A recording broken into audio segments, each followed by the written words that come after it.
제사라는 것은 우리 인간이 하나님께 응답하는 것입니다. 하나님께서 우리에게 행해 주신 일들에 대해서 우리가 제사라고 하는 형식을 통해서 응답하는 거죠. 그걸 달리 말하면 예배라 그러기도 합니다. 응답하라 인간이여, 이게 바로 제사이고 예배입니다. 구약시대 하나님께서는 이스라엘의 5가지 제사법을 가르쳐 주시면서 어떻게 하나님께 응답하는 삶을 살아야 할지를 구체적으로 계시해 주었습니다. 그 중에 첫 번째가 번제라고 하는 제사 혹은 예배의 형식이라고 그랬습니다. 번제의 가장 중요한 특징은 번제물, 그 제사를 드리는 사람을 대신하는 제물을 완전히 태워서 하나님께 바치는 것이 번제의 가장 중요한 특징이라고 그랬습니다. 하나도 남김없이 전부를 하나님께 바치는 것, 그것이 바로 번제의 가장 중요한 의미입니다. 이것을 그리스도에게 적용하면 그리스도께서는 이 번제를 어떻게 성취하셨는가, 어떻게 예수님이 번제물이 되시는가 하는 것입니다. 그것은 바로 예수님께서 완전한 순종을 하나님께 드린 것이 바로 예수님이 번제물이라고 하는 의미입니다. 완전한 순종을 하나님께 드렸다고 하는 것은 우리 신자들의 죄값을 대신해서 벌을 받으시는 순종과 또 우리 신자들을 대신해서 영생을 얻기 위한 순종을 대신하시는 것, 이 전체를 그리스도의 완전한 순종이라 그렇게 표현을 했습니다. 그 결과로 예수님께서 우리를 대신해 죽으시고 우리를 대신해서 사셨기 때문에 이것을 다시 우리에게 돌려주시는 것, 그것이 바로 칭이라 그랬습니다. 그래서 예수님께서 우리를 대신해서 죽으신 그 결과로 우리가 어떤 은혜를 입는가 하면 죄 용서의 은혜를 입고, 예수님께서 우리를 대신해서 하나님께 순종해 주신 그 은혜를 입어서 우리가 영생을 얻게 되는 것, 이것이 예수님이 번제물이라고 하는 의미라고 설명을 드렸습니다. 그러면 이 번제가 우리 기독교인들과는 어떤 연관관계가 있는 것일까요? 2차적으로는 이 번제를 우리 기독교인에게 적용할 수 있습니다. 그럴 때 우리 기독교인들이 어떻게 사는 것이 바로 기독교인이 번제를 하나님께 드리는 것일까 하는 것입니다. 오늘 로마서 12장 1절과 2절은 우리 기독교인들이 하나님께 번제를 드린다고 하는 의미가 무엇인지를 신약 성경에서 가장 분명하게 보여주는 그런 구절입니다. 우리 다시 한번 로마서 12장 1, 2절을 보겠습니다. 우리가 드려야 될 번제는 어떠한 것인가를 생각하면서 한번 같이 읽어보죠. 시작. 그러므로 형제들아, 내가 하나님의 모든 자비하심으로 너희를 권하노니 너희 몸을 하나님이 기뻐하시는 거룩한 산 제물로 드리라. 이것이 너희가 드릴 영적 예배니라. 너희는 이 세대를 본받지 말고 오직 마음을 새롭게 함으로 변화를 받아 하나님의 선하시고 기뻐하시고 온전하신 뜻이 무엇인지 분별하도록 하라. 이게 우리들이 드리는, 신약 시대의 기독교인들이 드리는 번제라고 하는 제사 혹은 번제라고 하는 예배입니다. 그래서 1절에 보게 되면 너희 몸을 제물로 드리라, 너희 몸을 제물로 바치라, 이게 바로 번제의 의미예요. 이 번제 자체가 모든 제사의 원형이고 대표라고도 말씀을 드렸죠. 그 제사라는 게 뭐냐? 구약시대 때는 자기를 대신해서 짐승을 바친 것인데, 신약시대에는 짐승을 바치는 것이 아니라 자기 자신을 바치는 것, 자기 몸을 하나님께 제물로서 드리는 것, 이게 바로 번제예요. 그런데 이제 이것이 너무 추상적이잖아요. 우리 몸을 하나님께 바친다는 것, 이게 뭘 의미하는 것인가 하는 것이 2절에서는 좀 더 그 내용이 구체적으로 설명이 되어 있는 거예요. 우리 몸을 하나님께 바친다는 것은 무엇을 의미하는가 하면 이 세대를, 이 세상을 본받지 않는 거예요. 그리고 하나님의 뜻대로 살아가는 거예요. 이것이 우리 몸을 하나님께 바친다는 것입니다.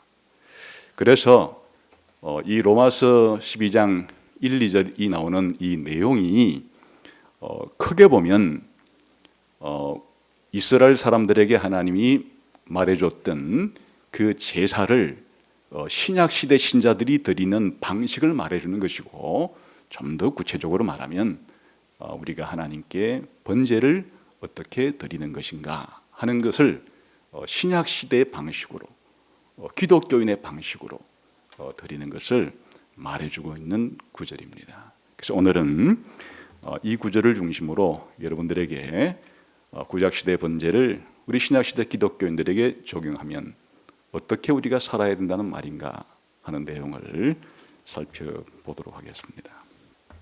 우선 주목할 것은 첫 번째로 로마서 12장 1, 2절이 그 로마서에서 차지하고 있는 그 위치가 대단히 중요하다는 겁니다. 로마서 12장 1, 2절은 로마서 전체를 연결하는 연결고리 같은 것입니다. 1장부터 11장까지를 로마서의 전반부, 12장부터 16장까지를 로마서의 후반부, 이렇게 로마서를 크게 둘로 구분해 볼 수가 있는데, 이 로마서의 전반부와 로마서의 후반부를 무엇이 연결시켜 주는 것인가 하니까 로마서 1, 2절이 연결고리로서 연결을 해주고 있는 그런 로마서에서 가장 중요한 구절 가운데 하나가 바로 이 내용이에요. 그 로마서 1장부터 11장까지의 내용은 무슨 내용이 기록이 되어 있느냐? 그건 한마디로 하나님께서 우리 신자들에게 은혜를 베풀어 줬다는 거예요. 하나님이 무한한 자비, 무한한 긍휼, 무한한 사랑, 무한한 은혜로 우리들에게 사랑을 베풀어 주고 자비를 베풀어 주고 긍휼을 베풀어 주고 은혜를 주셨다 하는 내용이 이 로마서 11장까지의 내용이고, 이제 12장부터 그 이후의 마지막까지는 그럼 우리가 하나님의 은혜를 받은 자로서 어떻게 살아야 된단 말인가? 우리가 어떻게 하나님의 은혜에 보답해야 된단 말인가 하는 내용을 다루고 있습니다. 그러니까 결국에 이 로마서가 우리에게 가르쳐 주려고 하는 것은 두 가지인데, 하나님께서 우리를 어떻게 대접했는가 하는 것이고, 또 우리는 하나님을 어떻게 대접해야 되는가, 이 이야기를 하고 있는 것입니다. 그런데 로마서 1장부터 11장까지의 이제 이런 내용을 가르쳐 우리는 흔히 교리라 부르죠. 교리라 부를 때 중요한 의미는 하나님께서 우리를 위해서 행동해 주신 것, 다시 말하면 하나님의 그 은혜를 설명하는 것이 그게 교리예요. 그러나 로마서 12장부터 16장까지 후반부는 우리가 어떻게 하나님께 보답할까, 우리가 어떻게 하나님께 응답해서 살아갈까, 그거를 윤리라 부르는 것입니다. 그러니까 이 로마서 12장 1절부터 2절까지는 로마서 앞부분에 있는 기독교 교리와 로마서 후반부에 있는 기독교 윤리를 연결하는 연결고리가 된다. 그래서 여기에 처음 시작되는 그러므로라고 하는 이 접속사는 천금의 무게를 가지고 있는 것이, 기독교 교리를 튼튼한 만세반석으로 해서 기독교 윤리를 그 위에 건축하기 위한 그 연결고리가 바로 그러므로라고 하는 이 말인 것이, 하나님의 은혜에 기초해서 그러므로 하나님께 응답하는 삶을 살라, 기독교 교리에 기초해서 그러므로 기독교 윤리를 살아가라, 이런 뜻이에요. 그러니까 이제 이 로마서 12장 1절에서 2절의 내용은 앞부분의 내용을 다 전제로 하면서 그리고 이제 기독교 윤리의 내용을 마치 전체를 서론적으로 언급하는 내용을 가지고 있습니다. 그래서 이제 로마서 12장 1절부터 15장 13절까지가 사실은 한 단락인데, 이 이후에는 어떤 내용이 구체적으로 펼쳐지는가 하면 기독교인들이 교회라는 공동체 안에서 하나님이 각자에게 주신 은사가 있어요. 기독교 공동체 안에서, 교회 안에서 신자는 각자 받은 은사를 잘 발휘함으로써 교회라고 하는 공동체를 잘 건설해라 하는 게 우리가 해야 될 일이에요. 그리고 또한 우리가 교회 공동체만이 아니라 함께 교회 생활을 하고 있는 다른 신자에게 어떻게 행동을 하며 대해야 할 것인가 하는 게 이제 그 뒤에 나와요. 그리고 신자만이 아니라 우리 주변에서 불신자들과도 관계를 맺으며 살아가게 되는데, 불신자들에게는 어떻게 대해야 하는 것인가 하는 내용이 또 펼쳐지게 돼요. 그 이후에 우리가 기독교인이기는 하지만 자신이 이 땅에 살 때는 한 국가 안에 살아가기 때문에 자신이 살아가는 국가 안에서 정부의 이런 권세에 대해서 어떻게 대해야 하며 어떻게 세금을 내고 또 국민으로서의 의무를 다해야 하는가 하는 것도 기록을 해요. 그리고 특히 하나님의 이 율법에 대해서 우리가 어떻게 반응을 보여야 되는가 하는 것도 나오고, 또한 예수님이 재림한다고 하는 이 재림의 빛, 종말의 빛 속에서 우리가 현재를 어떻게 살아가야 되는 것인가 하는 내용도 나오게 되고, 그리고 교회 안에는 믿음이 좋은 사람도 있고 믿음이 약한 사람도 있는데, 믿음이 강한 사람과 믿음이 약한 사람들 사이에 의견 충돌이 생기고 관점의 차이가 생길 때 어떻게 그것을 잘 조화롭게 연합하고 그렇게 조화로운 삶을 살아갈까, 이것들이 전부 다 기독교 윤리에 해당이 되는 내용들이에요.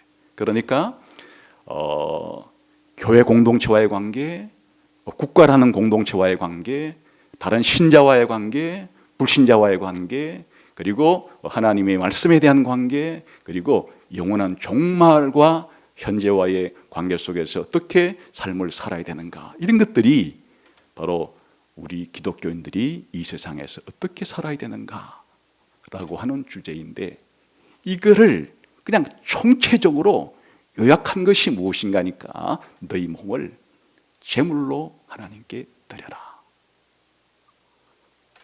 이게 바로 우리의 번제이자 또 우리가 하나님께 드리는 오늘날의 제사이자 예배다 하는 것을 알 수가 있습니다. 자, 그러면 이제 구체적으로 이 12장 1절에서 너희 몸을 제물로 드리라, 이것은 우리 신약 시대에서 드리는 그 신약 시대 예배와 구약 시대 예배 사이에 연결을 시켜주는 거죠.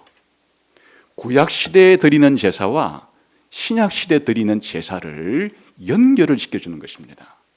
연결을 시켜주어서 공통점이 무엇이고 차이점이 무엇인지를 보여주는데, 공통점은 구약 시대 신자이건 신약 시대 신자이건 하나님께 제사를 드려야 된다는 거예요. 예배를 드려야 된다는 것이죠. 이건 기본이죠. 그런데 차이점이 무엇인가 하니까 제사를 드리는 형식이 달라요. 예배를 드리는 형식이 달라요. 그래서 구약 시대에는 레위기서에 표현된 대로 우리가 예수님이 오시기 전에 구약 시대에 살았던 하나님 백성이라면 레위기에 나오는 5가지 제사의 형식으로 하나님께 예배를 드리는 것인데, 오늘날 예수님이 오시고 난 이후에 신약 시대에 교회 시대에 살아가고 있는 우리들은 그렇게 동물을 가지고 식물을 가지고 제사를 드리는 것이 아닌데, 그럼 어떻게 제사를 드려야 된단 말인가? 우리 몸을 가지고 드려야 된다. 이게 신약 시대의 제사 방식이에요. 구약 시대는 자기 자신이 직접 하나님께 자기를 바치지 않았어요. 자기를 대신하는 동물을 가지고 가죠. 자신을 대신하는 소나 양이나 염소나 비둘기를 가져가서 하나님 앞에 이 소가, 이 양이 나를 대신하는 것입니다. 해서 그 소를 바치고 양을 바치면 곧 그것이 자신을 바친 게 되는 거예요. 그러나 신약 시대 때는 그렇게 하질 않고 이제는 직접 자기 자신을 하나님께 바치는 거예요.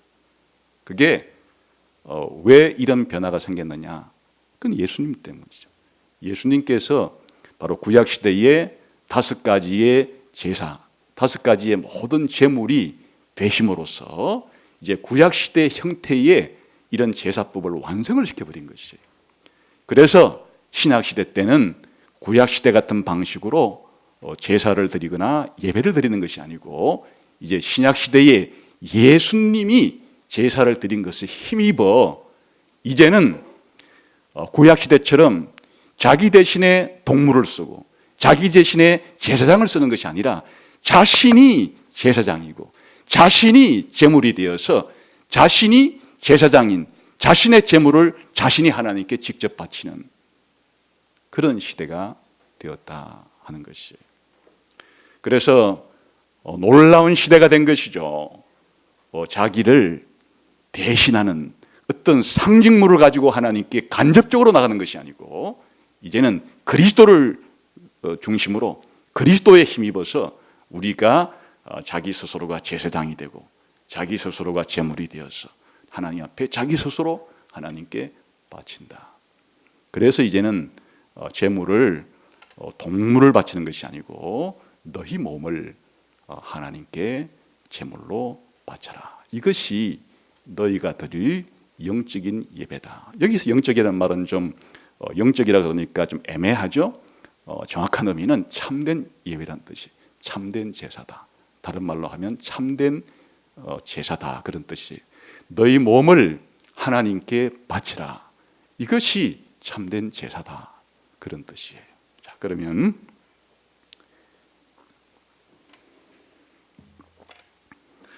여기서 너희 몸을 하나님께 제물로 드리라 할 때 여기에 너희 몸이란 우리 자신을 가리키는 거예요. 우리 전 인격을 지금 너희 몸이라고 표현한 겁니다. 단순히 눈, 코, 귀, 손발 이걸 가리키는 것이 아니고 우리의 전 존재, 우리의 전 인격, 우리 자신을 대표하는 것이 몸이에요. 몸은 우리가 다른 이 세상 속에서 다른 것들과 관계를 맺는 통로이기 때문에 여기서 한마디로 말하면 너희 자신을, 너희의 인격을, 너희의 전 존재를 하나님께 바치라. 이런 표현을 좀 더 생동감 있게 너희의 몸을 하나님께 제물로 바쳐라. 이렇게 말하는 것입니다. 다시 말하면 오늘날에도 우리가 알다시피 우리의 이 눈, 코, 귀이라는 감각기관과 우리가 외형적으로 행동을 할 때 손발이라고 하는 이런 운동기관 자체가 우리의 두뇌와 다 연결되어 있죠. 이 두뇌는 우리의 정신과 연결된 거예요. 그러니까 이 두뇌와 관계없는 눈, 코 사용 이런 거 없죠.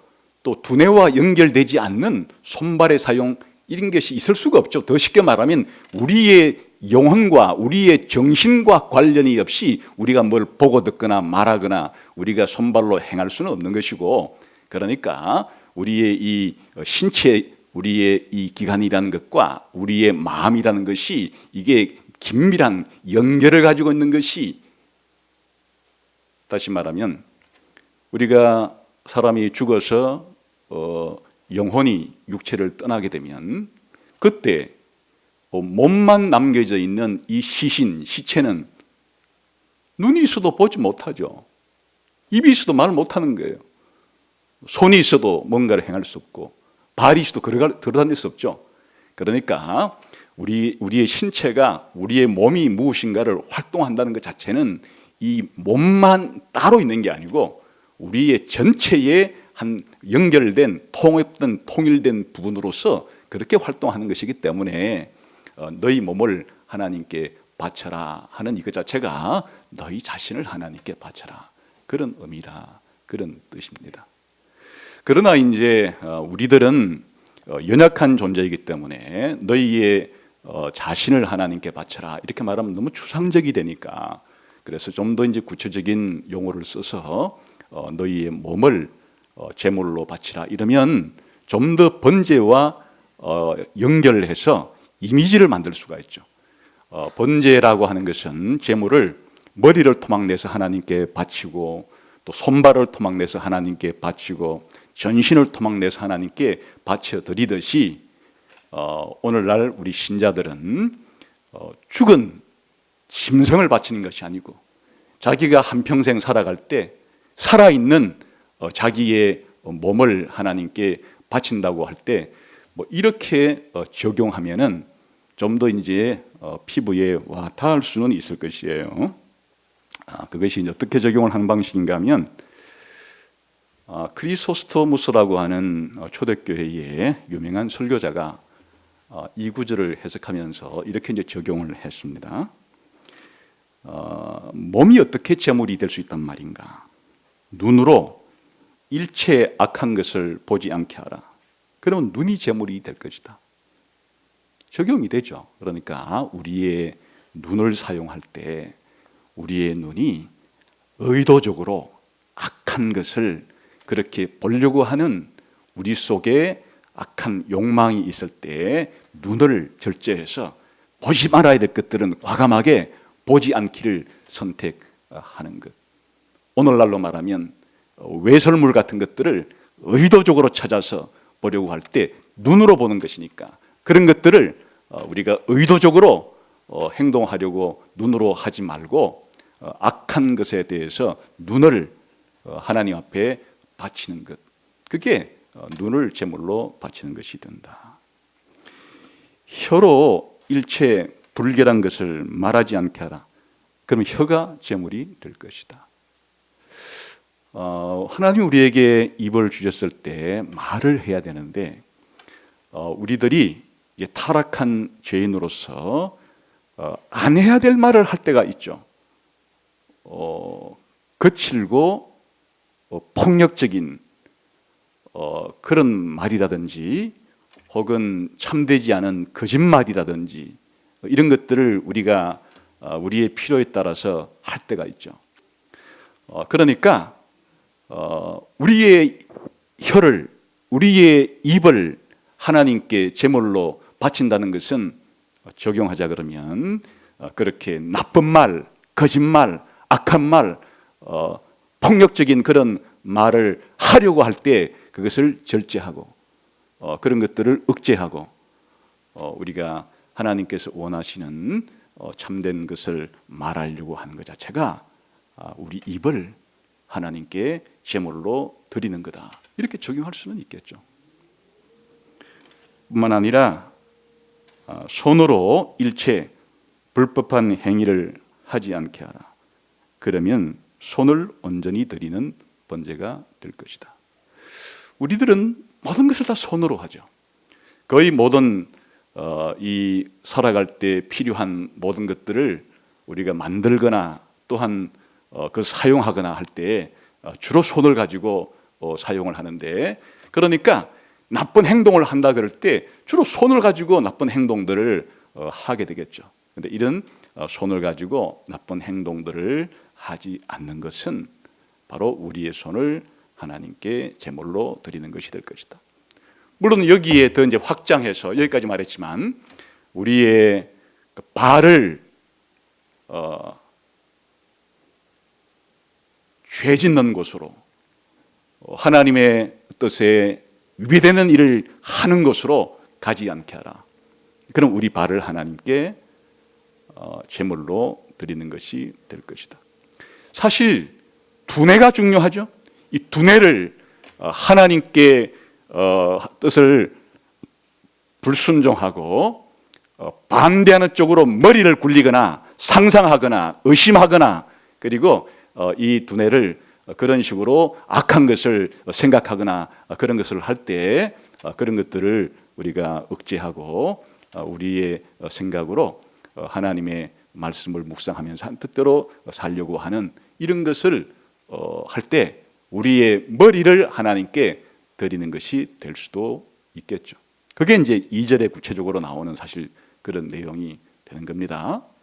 이렇게 구체적으로 적용할 수는 있어요. 있으나 더 중요한 사실은 바로 이것들이 눈 따로, 입 따로, 손 따로, 발 따로, 두뇌 따로 되는 것이 아니기 때문에 이런 행동들 자체가 우리가 하나님 앞에 우리의 삶 자체를 그렇게 제물로 드리는, 우리 자신을 드리는 한 표현으로서 이해할 수 있다, 그런 말이 되겠습니다. 자, 그럼 여기서 살아있는 제물이라는 것이 무엇인가 하면 구약시대 제물과 비교하는 거죠. 구약시대 때는 산채로 제물을 드릴 수가 없죠. 제물을 바칠 때는 반드시 자기를 대신하는 제물을 죽여야 했어요. 그러나 이제 신약시대 때는 나 자신을 드리는 거니까 하나님 앞에 우리가 분신을 해가지고 이렇게 할 수 있는 것이 아니잖아요. 그러니까 우리가 평생 살아있는 이와 같은 상태로 우리의 삶 자체를 하나님께 드린다는 의미에서 산제물이라 이렇게 표현하는 것이고, 그리고 거룩한 제물이라고 표현하는 것은 원래 구약시대 때도 제물은 거룩한 거예요. 제사장도 거룩하고 제물도 거룩하고, 이게 제물에 공통적으로 따라붙는 거죠. 그러니까 하나님께 자신을 바친다는 것은 하나님께 바치는 것 자체가 거룩한 거예요. 그래서 우리가 하나님께 우리 자신을 바친다 그럴 때 우리 자신이 거룩한 제물이 된다는 것이고, 그리고 이제 하나님이 기뻐하시는, 이게 바로 번제와 소제와 화목제에 늘 후렴구처럼 붙어있는 여호와께 향기로운 냄새라, 그 표현의 신약적인 표현이에요. 하나님이 기뻐하시도록, 하나님이 기뻐하시는 이제 그런 제물을 드리라. 그러니까 이 자체가 그리 중요한 것은 아니에요. 살아있는 그리고 거룩한, 하나님이 기뻐하시는, 그것은 그냥 구약시대의 제사에 대한 내용을 말해주는 것이고, 중요한 것은 구약시대는 동물을 가지고 제사를 드렸지만은 이제 신약시대 때는 자신의 몸, 자신의 전체, 자신의 전부를 하나님께 드리는 것이다. 그래서 이제 여기서 핵심은 우리의 전체를, 우리의 모든 것을 하나님께 바친다는 것에 있어요. 우리가 번제를 우리들에게 적용할 때 번제의 특징 자체가 그냥 하나님께 제물의 일부만을 떼가지고 바치고 나머지는 자기 것이다, 그게 아니다. 그 번제의 특징 자체가 번제물을 전체를 하나님께 바치듯이 우리가 하나님께 우리 자신을 바친다고 할 때 내 전부, 내 모든 것, 이 모든 것을 다 하나님께 바친다는 뜻으로 그렇게 우리가 살아가는 삶의 자세가 이게 번제예요. 우리는 그렇지 않을 때가 있죠. 당장 오늘 예배만 하더라도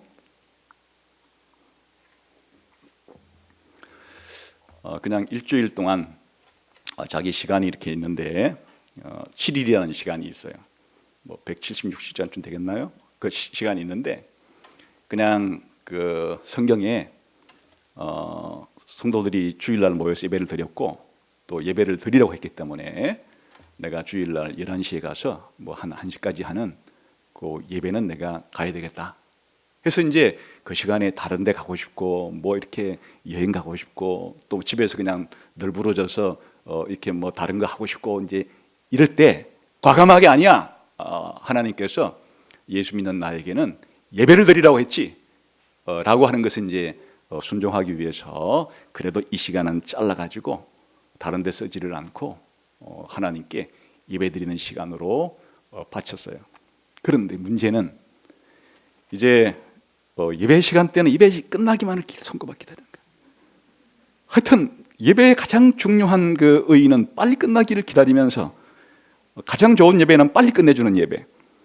그래서 자기가 예상한 시간보다 10분, 20분만 빨리 끝나면 기뻐서 어쩔 줄을 모르면서 이제 자신을 하나님께 바친 시간으로부터 탈출하고 난 다음에 나머지의 모든 일주일의 시간은 자기가 원하는 대로, 자기 마음대로, 자기 하고 싶은 대로 이렇게 시간을 사용해도 아무런 꺼리낌 없이 자기가 내가 하나님께 그냥 주일날 한번 예배를 드리는 시간은 바쳤기 때문에 그건 하나님 몫이고 나머지 시간은 그 사용 권한 자체가 나한테 있기 때문에 내가 무슨 시간을 사용을 하든 하나님은 노타치, 간섭할 필요 없어.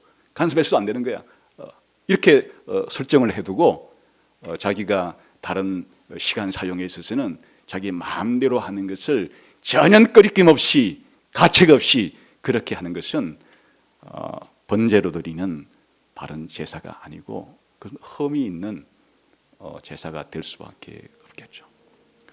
또는 신자들이 사실은 우리가 아까 크리소스토무스가 적용했듯이 뭐 눈에 대해서 적용하고 입에 대해서 적용하고 손에 대해 적용하는 게 실질적으로 모든 시간 사용에 묶여 있기 때문에 그냥 그걸 오늘 현대식으로 말하자 그러면 너희의 시간을 하나님께서 원하시는 방식으로 쉽게 말하면 잘못된 죄 짓는 방식으로 쓰지 않도록 하는 것이 너희의 시간을 하나님께 바치는 제물이 된다.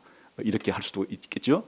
그래서 이것의 원리는 사실은 우리가 주일날이나 혹은 또 수요일날이나 혹은 또 새벽기도 시간이나 혹은 또 예배 시간에 우리가 모여서 드리는 시간만이 아니고 사실 집에서 밥을 먹건 학교에서 공부를 하건 직장에서 일을 하건 아니면 휴식을 하건 내 삶의 시간 전체가 전부 다 하나님께 바치는 제사이고 제물이다. 이런 생각을 해야 이게 신약 시대의 신자가 드리는 바른 번제가 된다. 그런 뜻이에요.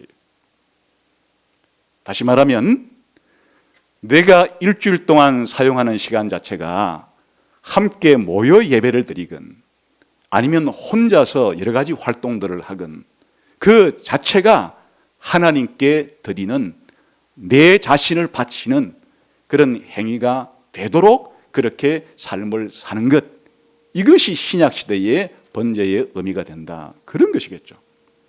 특정한 시간, 특정한 장소, 특정한 행동만이 아니라 내 삶의 모든 시간에, 내 삶의 모든 공간에서, 내 삶의 모든 활동에서 나 자신을 하나님 앞에 거룩한 제물로 하나님이 기뻐하시는 삶으로 내 인생을 그렇게 살아가기를 원하는 것, 그것이 바로 우리가 하나님께 드리는 번제이다. 그렇게 생각하면 되시겠어요.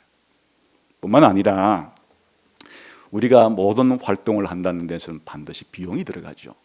그래서 늘 우리가 보듯이 하나님 앞에 헌금을 해야 되는데 주일날 드리는 헌금이라든지 또 내 수입의 11조 헌금을 드리고 난 이후에는 그건 하나님 몫이라고 어떻게 생각이 들기 때문에 그걸 떼먹으려는 마음은 좀 양심이 깨름직하고 그래서 하나님께 11조 가치는 바친다고 하지만은 그걸 딱 해놓고 난 다음에 돈 쓰는 거에 대해서는 아무 꺼리낌이 없는, 하나님께 11조를 드리고 헌금을 바친 이외의 돈 사용에 대해서는 100%내 권리이고 내 권한이기 때문에 이건 누구도 내가 돈 쓰는 것에 대해서 타치할 수 없어, 간섭할 수 없어, 하나님이라도 안 되는 거야. 이런 생각으로 여러분이 돈을 쓰는 것에 있어서 먹고 마시는 데 쓰든 아니면 자식을 교육시키는 데 쓰든 아니면 여러분들이 원하는 활동을 하는 데 쓰든지 간에 여러분이 헌금 이외에 돈 쓰는 것도 헌금을 드리는 심정과 사실은 동일한 심정으로 하나님을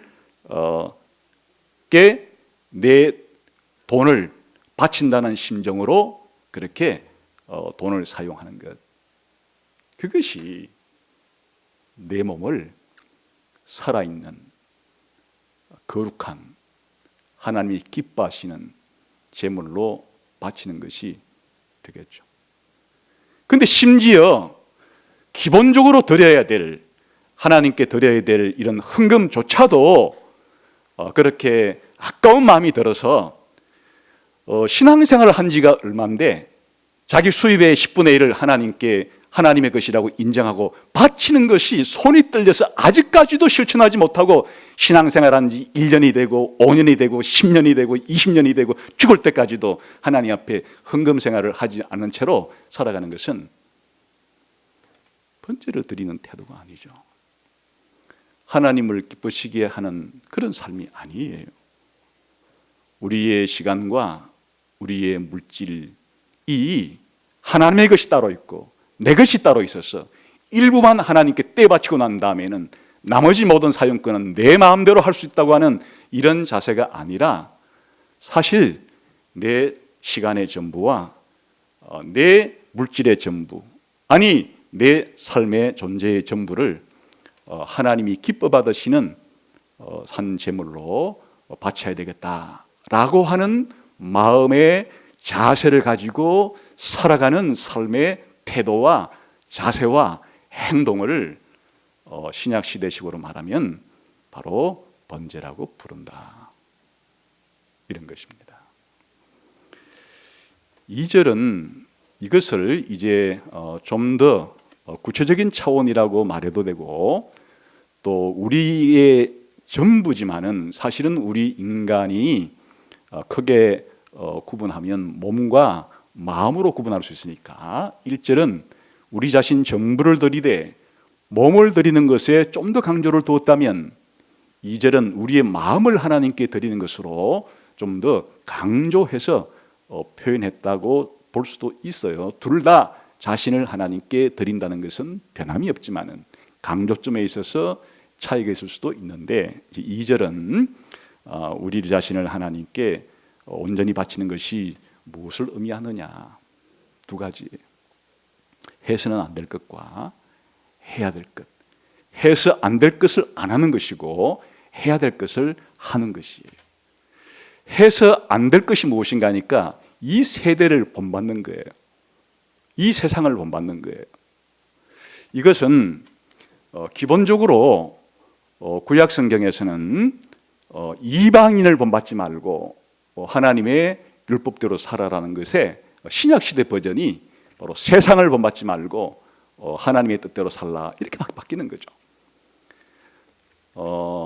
다시 말하면 그 하나님께서 인간을 창조할 때 인간에 대한 하나님의 계획이 있고 목적이 있어요. 그 하나님께서 우리 인간을 만들 때 그 계획과 목적이 구약 성경 창세기에서는 하나님의 형상으로 지음을 받았다, 이렇게 이제 표현을 해요.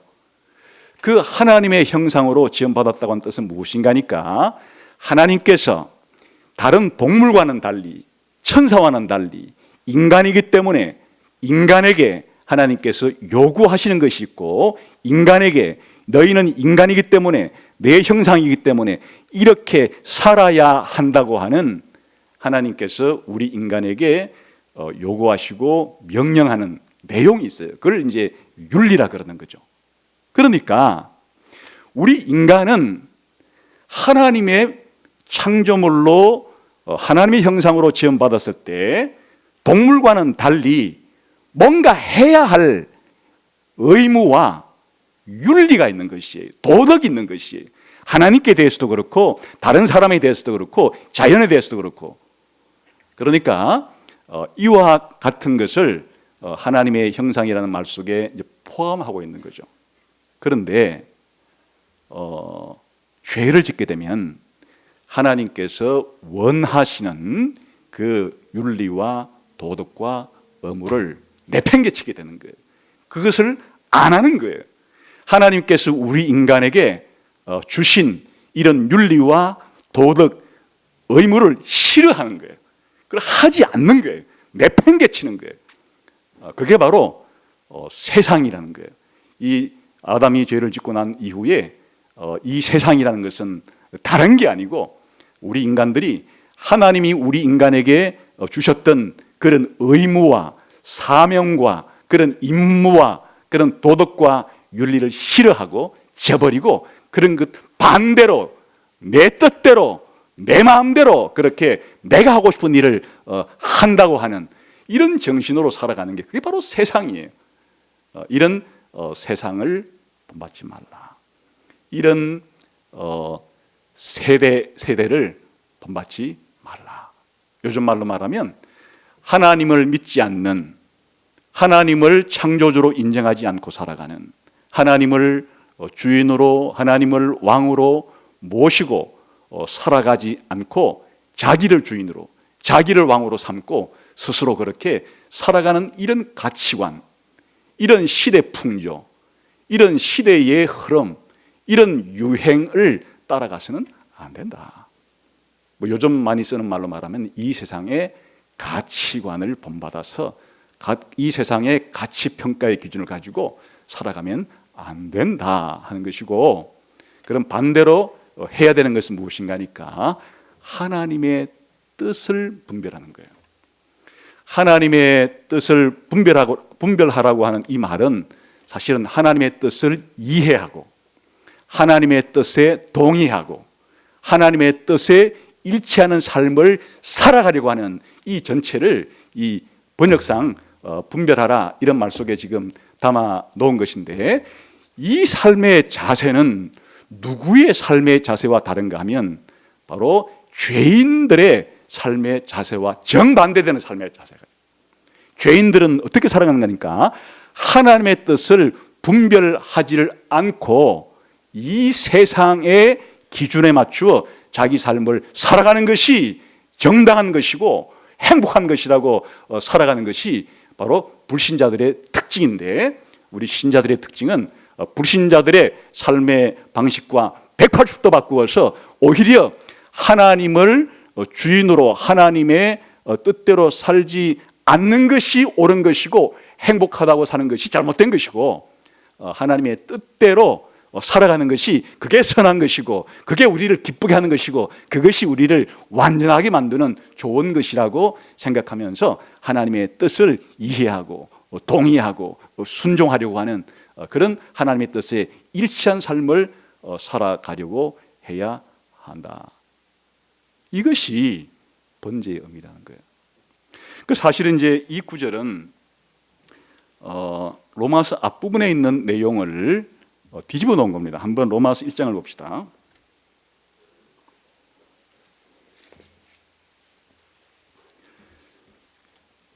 이 세상에 타락한 죄인들의 삶을 1장 18절부터 쭉 이제 1장 끝까지 써놨는데, 이것과 정반대되는 삶을 살아야 된다 그 뜻이에요. 한번 볼까요? 18절부터 읽읍시다. 시작. 하나님의 진노가 불의로 진리를 막는 사람들의 모든 경건하지 않음과 불의에 대하여 하늘로부터 나타났나니 이는 하나님을 알만한 것이 그들 속에 보임이라. 하나님께서 이를 그들에게 보이셨느니라. 창세로부터 그에 보이지 아니하는 것들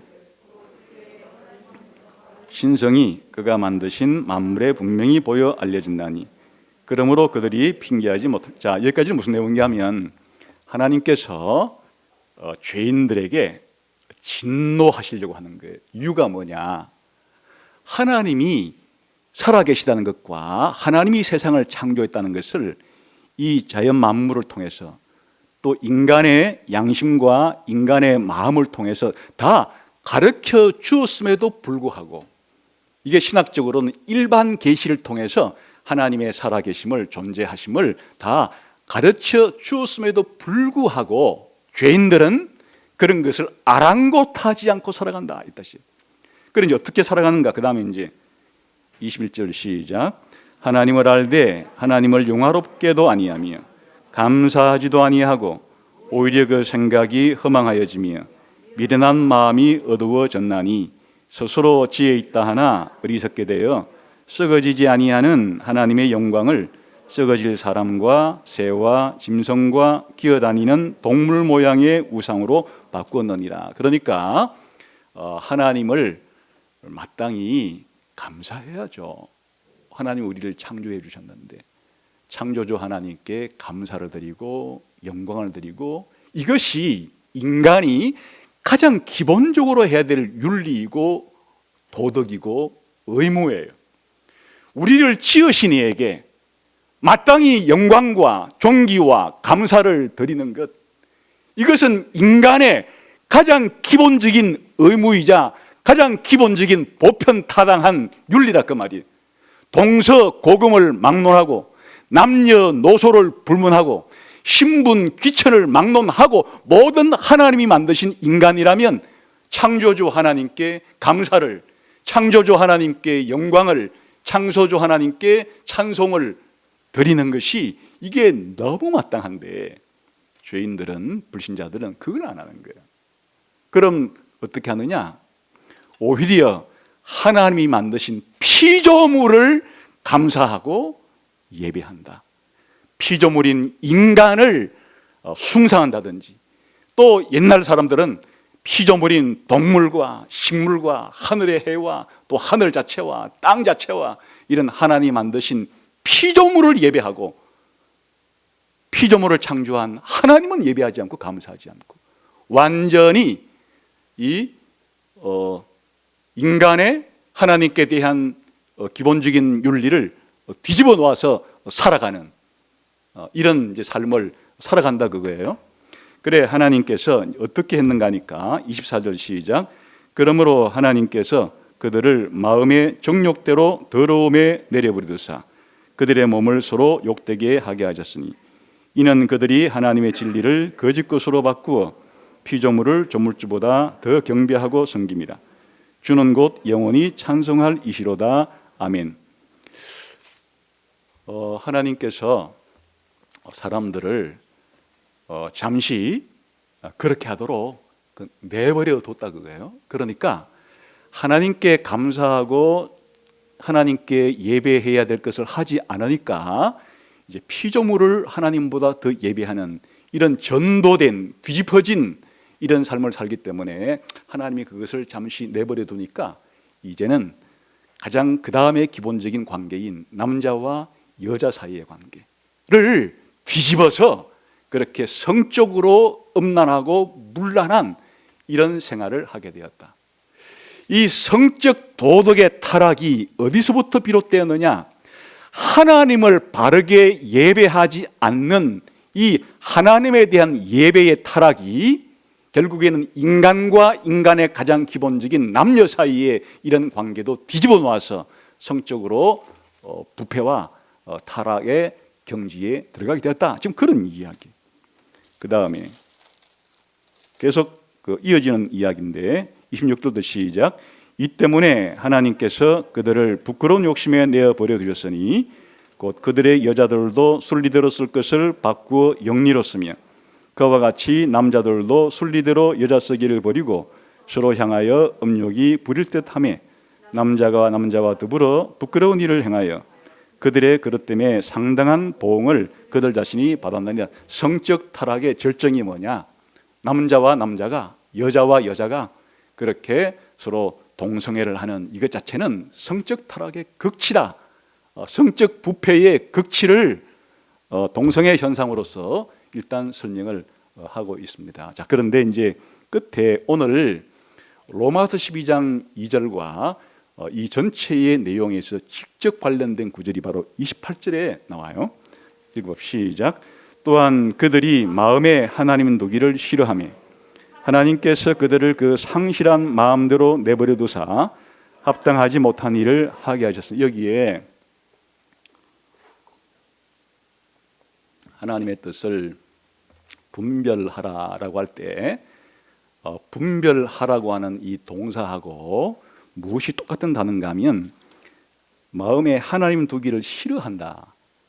싫어한다로 번역된 이것과 같은 단어예요. 같은 단어인데 이 개역개정 번역자들이 문맥에 맞게끔 좀 이제 번역을 한다고 해서 앞에는 하나님을 그 마음속에 두기를 싫어한다. 이렇게 이제 싫어한다로 번역했고 뒤에는 하나님의 뜻이기 때문에 하나님 뜻을 분별한다 이렇게 말했는데 여기에 같은 내용이에요. 같은 내용을 어떻게 말하는가 하면 앞에 하나님 대신에 하나님 뜻이라고 바꾸면 이런 뜻이에요. 사람들이 하나님의 뜻을 로마서 12장 2절식으로 바꾸면 분별하기를 싫어하는 거예요. 또 로마서 12장 2절을 이 1장 28절 번역한 식으로 또 바꾸어 번역하면 하나님의 뜻을 좋아해라 이렇게 번역하면 되겠죠. 싫어하지 말라 반대로 번역하면. 그러니까 지금 앞에는 하나님 자신으로 이렇게 지금 대상이 돼 있고 뒤에는 하나님을 대표하는 하나님의 뜻으로 되어 있다 뿐이지 지금 같은 이야기를 하고 있는 것인데 다시 말하면 죄인들의 특징이 무엇인가 하니까 하나님 두기를 싫어한다. 무슨 말인가 하면 하나님의 뜻을 이해하고 하나님의 뜻을 동의하고 하나님의 뜻을 실천하기를 싫어하는 거예요. 하나님의 뜻을 분별하기를 싫어한다, 그 뜻이에요. 이게 죄인들의 특징이다. 그래서 하나님께서 이들을 어떻게 했느냐, 그 다음에 하나님께서 그들을 그 상실한 마음대로 내버려 두사 할 때 그 상실한이라고 번역된 게 이거의 명사형이에요. 다시 말하면 사람들이 하나님을 두기를 싫어하니까 하나님 두기를 싫어하는 마음대로 내버려 줬다는 뜻인데, 이게 로마서 12장 2절과 같은 단어이기 때문에 그 단어를 유추해서 이 문장을 해석하게 되면 이런 뜻이에요. 불신자들은, 죄인들은 하나님의 뜻을 그렇게 분별하기를 싫어하기 때문에 하나님께서 그들에게 하나님 뜻을 분별하지 못하는 그런 마음 상태를 가지고 살아가도록 잠시 내버려 뒀다, 그런 뜻이에요. 그러니까 그들이 어떤 행동을 하게 되는가? 온갖 불법적인 일들을 행하게 되는데, 그게 그 다음에 쭉 나오는 내용들이에요. 한번 봅시다. 합당치 못한 일, 불법적인 일을 했는데 29절 시작.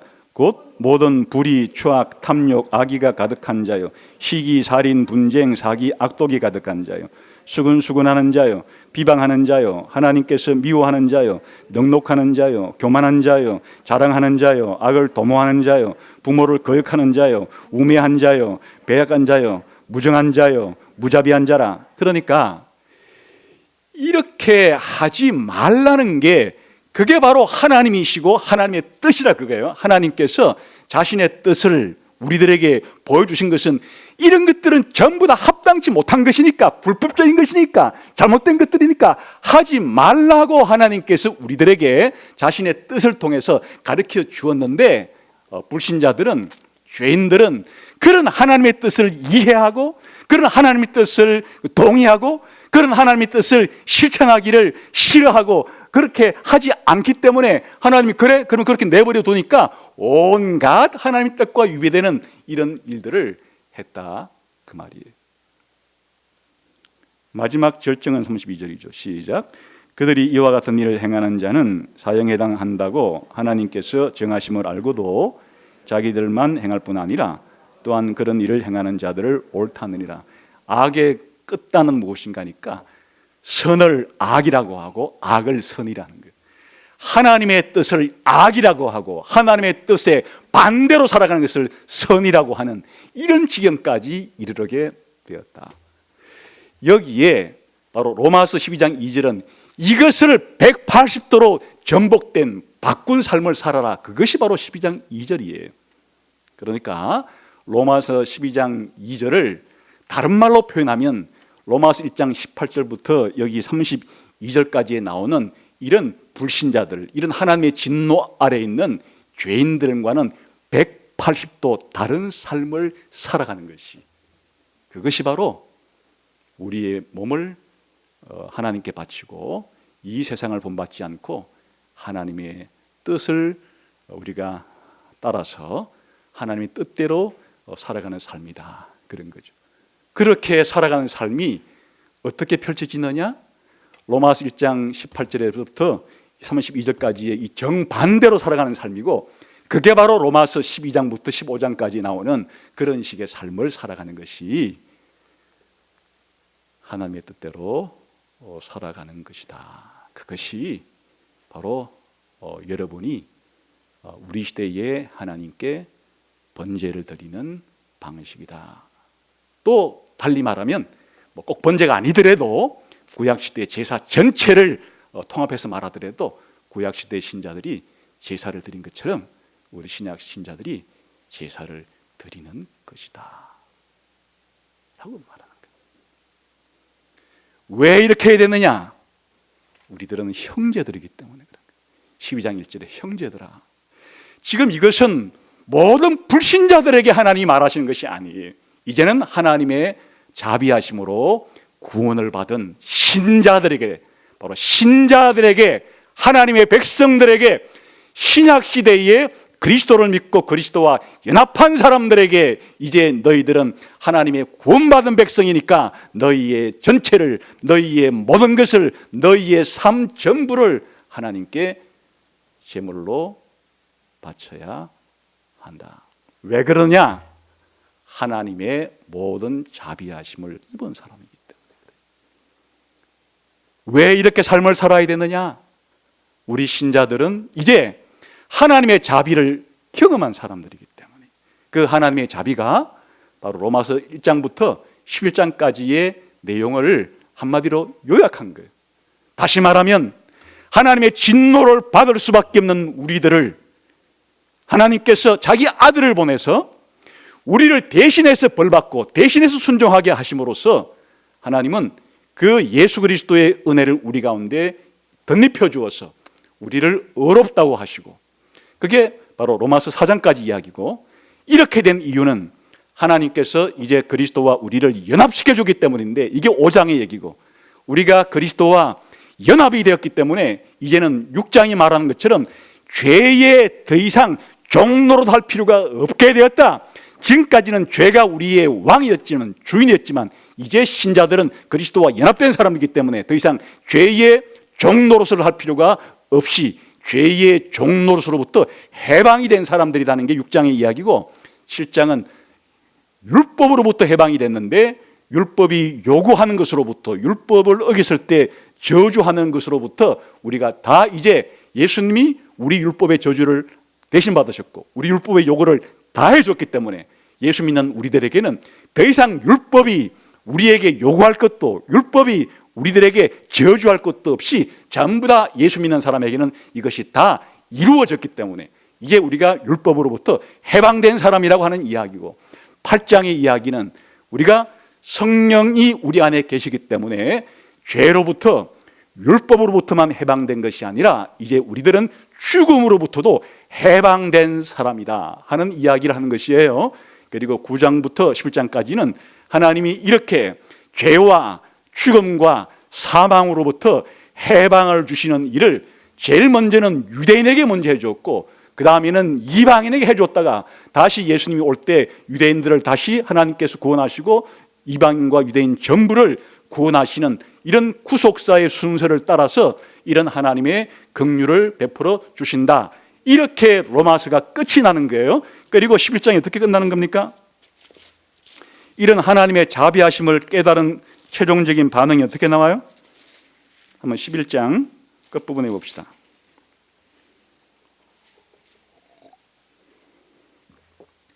(32절이) 하나님의 그 자비, 긍휼 같은 말입니다. 부터 우리 한번 읽어봅시다. 31절 시작. 하나님이 모든 사람을 순종하지 아니한 가운데 가둬두심은 모든 사람에게 긍휼을 베풀려 하십니다. 이게 지금까지 이야기의 결론이에요. 하나님이 유대인이건 이방인이건 이렇게 하나님의 자비를, 하나님의 긍휼을 베풀어 준 이야기를 사도 바울이 이해한 것이에요. 그래서 사도 바울 마음속에 어떤 마음이 솟구치는가 하니까 그 다음에 나오는 시작. 깊도다 하나님의 지혜와 지식의 풍성함이 그의 판단은 헤아리지 못할 것이며 그의 길은 찾지 못할 것이미로다. 누가 주의 마음을 알았느냐? 누가 그의 모사가 되었느냐? 누가 주께 먼저 드려서 갚으심을 받겠느냐? 이는 만물이 주에게서 나오고 주로 말미암고 주에게로 돌아감이라. 그에게 영광이 세세에 있을지어다. 아멘. 이것이 하나님의 자비를 경험한 사람의 마음과 입술에서 터져나오는 것이에요. 하나님의 긍휼과 은혜와 자비가 너무나 크고 깊고 영광스럽고 내 머리로 다 이해할 수 없을 정도로 엄청난 하나님의 자비여, 하나님의 긍휼이여, 하나님의 사랑이여, 하나님의 은혜여, 이렇게 우리가 하나님 앞에 감사하고 찬양할 수밖에 없도록 하나님의 뜻을 이해하고 동의하고 받아들인 사람이 된 것은 이런 하나님의 자비와 긍휼이 우리에게 임했기 때문이에요. 왜 불신자들은 그렇게 삶을 살아가려고 하지를 않는가? 하나님의 긍휼과 자비를 모르기 때문이고, 알아도 무시하고 받아들이지 않고 배척하기 때문에 그렇지만, 우리 신자들은 이제 하나님의 뜻으로 표현된 하나님께서 우리들에게 약속하시고 명령하신 성경에 나타난 이 모든 것들을 이제 우리가 받아들이고 이해하고 믿고 따르고 순종하려고 하고 있죠. 왜냐? 하나님의 크고 깊고 넓은 하나님의 은혜와 긍휼과 자비와 사랑을 알았기 때문이고 받아들였기 때문이고 믿고 체험하고 있기 때문에 그런 것이다. 그래서 결론적으로 신약 시대에 기독교인의 번제는 아주 우리들의 적극적인 삶을 가리키는 것이에요. 단순히 우리 기독교인의 삶이 거짓말하지 않고 강도질하지 않고 살인하지 않고 몇 가지에 해서는 안 될 굵직굵직한 몇 개는 하지 않고 나머지는 자기 마음대로 사는 삶이 아니라 하나님께서 이렇게 부정적으로 하지 말라고 한 것이듯이 더 적극적으로는 십계명을 통해서 보여주시고 예수님께서 십계명을 해석해 주었듯이 십계명이란 무엇이냐? 우리의 마음과 뜻과 정성과 힘을 다해서 하나님을 사랑하고 그리고 내 몸처럼 다른 이웃을 사랑하라는 게 그게 하나님의 뜻이다. 우리가 번제를 드리는 것은 이 적극적인 하나님의 뜻을 따라서 살려고 하는 삶의 자세예요. 그냥 불신자들처럼 죄를 짓고도 그냥 숨길 때까지 숨겨보다가 또 들키면 뭐 남들도 그렇게 했는데 이런 차원이 아니라 우리 신자들은 그런 부정적으로 해서는 안 될 차원 정도가 아니라 이렇게 적극적으로 교회 공동체에 대해서 우리가 신자로서 해야 될 일, 또 다른 신자에게 적극적으로 해야 될 서로 사랑하는 일, 또 불신자들이 심지어 나에게 나쁜 짓을 하더라도 악을 악으로 갚지 않고 악을 선으로 되갚아주는 일, 그리고 우리들이 종말에 예수님 재림할 때의 그 최후의 심판을 생각하면서 오늘 우리의 삶의 자세를 다잡고 그렇게 살아가는 이런 삶을 통해서 교회 안에서 믿음이 좀 강하다는 사람은 약한 사람들을 배려하고 믿음이 약한 사람들도 강한 사람들에 대해서 존경하고 이렇게 해서 좀 생각이 다르고 의견이 다르더라도 교회가 질서와 조화를 찾아가면서 연합과 통일을 이루어가는 이런 일에 적극적으로 자신의 삶을 헌신하는 것이 그게 바로 번제의 의미다, 그런 뜻이에요. 우린 부정적으로 소극적으로 좀 내가 괴로운 일, 내게 안 좋은 일, 고통 이런 걸 피해 댕기려고 그냥 무지런히 그런 것이 내게 안 생기는 일을 그렇게 쫓아서 그런 부정적으로 삶을 사는 사람들이 아니라 하나님이 우리 인간들에게 요구하신 이 적극적인 삶, 십계명을 우리가 순종해 가는 삶, 예수님 말씀하신 하나님의 사랑과 이웃 사랑을 실천해 가는 이런 능동적이고 적극적이고 우리 삶의 모든 시간, 모든 공간, 모든 일, 모든 영역에서 이렇게 적극적으로 하나님의 뜻을 찾아서 살아가려고 하는 이런 삶이 바로 신자들이 번제를 바치는 그런 삶이다. 왜냐? 그 하나님의 뜻은 우리들을 이롭게 해주는 선한 것이고 그 하나님의 뜻은 우리를 기쁘고 즐겁게 만들어주는 것이고 그 하나님의 뜻은 우리를 완전하게 만들어주는 것이 하나님의 뜻이기 때문에 그런 것이에요. 그래서 지금까지 여러분이 기독교인의 삶을 그냥 일주일에 한 번 정도 주일날 잠깐 한 2-3시간 갔다 오고 11조 한 번 내고는 내 마음대로 살아가는 그런 정도가 아니라 성경에 기록된 내용을 잘 알고 배우고 이해하고 받아들이고 동의하고 내가 어찌하든지 순종하고 실천하려고 적극적으로, 그래서 마귀를 닮지 않고 하나님을 닮아가려고 하는 그런 삶을 적극적으로 살아가려고 하는 것이 이게 신자의 선하고 신자를 기쁘게 하고 신자를 완전하게 만드는 그런 하나님의 뜻을 우리 삶의 기준으로 삼고 살아가는 삶, 이것이 신자의 삶이다. 그러니까 사실 세상에서 가장 부지런한 사람이에요. 그 세상에서 가장 바쁜 사람이에요. 하나님의 뜻을 이렇게 적극적으로 찾아서 적극적으로 내 삶 속에서 실천하려고 하는 삶이기 때문에 그 마지막 목표는 하나님을 닮는 삶, 그리스도를 닮는 삶, 영광스러운 삶을 기대하고서 이 세상에서 그런 세계관과 그런 인간관과 그런 가치관을 가지고 이 땅에서 살아가는 적극적인 삶이 바로 우리 시대에 하나님께 번제를 드리면서 우리 몸을 하나님께 바치고 이 세상을 본받지 않고 하나님의 뜻을 분별하면서 하나님의 뜻에 일치되게 살아가려고 하는 삶이다 하는 것을 기억하고 하나님 앞에 온전한 번제를 드리기를 힘쓸 수 있는 저와 여러분이 되시기를 주님의 이름으로 축원합니다. 기도하겠습니다.